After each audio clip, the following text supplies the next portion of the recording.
The Aboriginal Arts Certificate is a one-year program that will introduce you to traditional Indigenous art forms, such as porcupine quill work, birch bark biting, hide tanning, and more. You will also learn about contemporary art practices, such as painting, drawing, sculpture, and photography. You will have access to a well-equipped studio and a supportive learning community that will help you discover your artistic passion and direction. In the Native Arts program, we're doing decorative arts.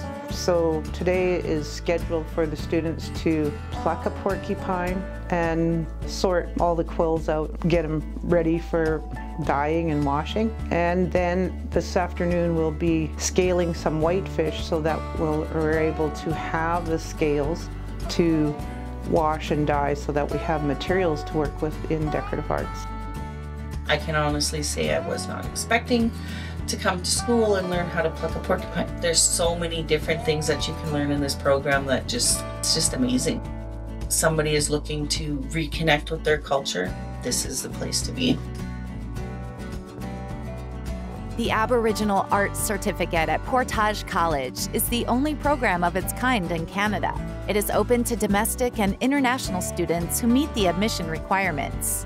Whether you want to pursue a career in art, further your education, or simply enrich your life with creativity and culture, this program will provide you with a unique and rewarding experience. Don't miss this chance to explore the rich and diverse world of Indigenous art at Portage College. Apply today and start your journey.